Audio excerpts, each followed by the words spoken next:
don't know if it's a high blood pressure or what, but like I could be playing Xbox and lose a match and just go crazy, put the controller like, oh my god! And everybody in the room is just like cowering in the corner, but hoping I don't kill them. I haven't yet. Anybody. Rubies. I don't care what I win at. It does not matter what I win at as long as I win. I can challenge somebody with Parkinson's disease to an Etch-a-Sketch drawing contest, I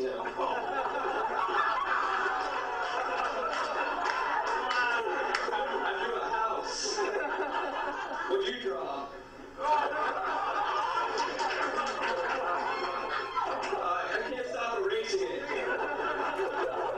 Loser. One may think comedy is an easy world where one just writes jokes, gets on stage, and tells them. However, after interviewing my good friend Philip Dameron, a stand-up comedian, one realizes that the comedy world is full of deceit, backstabbing, and using one another to piggyback to stardom.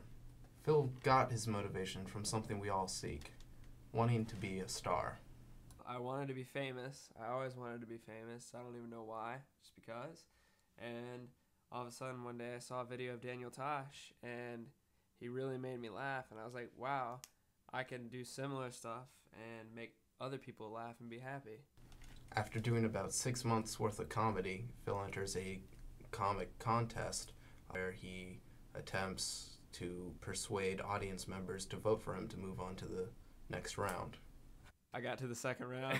I'm pretty sure it was rigged because a guy from the actual comedy club won. One may wonder why a comedian would rig a show to gain more audience members. Phil goes on to explain.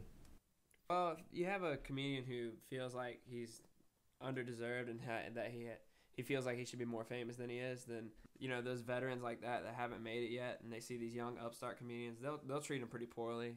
Make fun of them during a set, or just not even shake their hands after a set, while the young comedians mix well together and become really good friends usually, because they obviously have a common interest.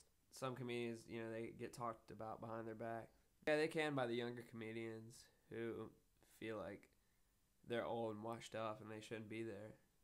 Comedians often talk about a high they get after they get off stage after doing a good set. This is how it feels, Phil. I don't even think I felt anything. I was just very numb, and I was very excited because I was still very young too. Yeah, it's almost like a drug in that sense, because you take that one big hit of that one good show, and you got all this emotion running through you, and you feel successful, and it was like a bunch of people watched you do your hobby, and they watched you succeed very well at it in real time. So it really, people laughing obviously cheers you up, and just after the show, people coming and kind of trying to meet you and say good job and all that. It's really cool. I guess at one of the competition I did, a woman came up and was praising me very highly, and she was like, I'm getting all my friends to vote for you to the next round. And I was like, yes, I'm going to make it to the next round.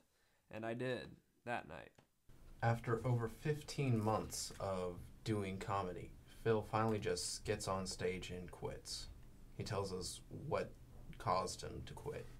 I got tired on stage, and I just said, sorry, I have to go. And I just walked out in the middle.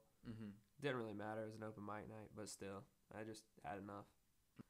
The guy whose shows that I performed in all the time, he very much tried to drag me back in. He even kind of tried to speak condescendingly towards me to make me feel bad and come back, but obviously I didn't. He pretty much knew that I brought a lot of people to the show, so he would just kind of get me on there because I could bring a lot of people, and it wasn't really because he liked me. He did like me, I could tell, but still, it was just that was his main motivation. When a group of people all want the same thing, they seem to fight to get what they want and do as much as they can. Comedy is one of those worlds where not only do the talented succeed, you also have to be quick-witted and watch your own back. It is truly a world where friends are hard to come by.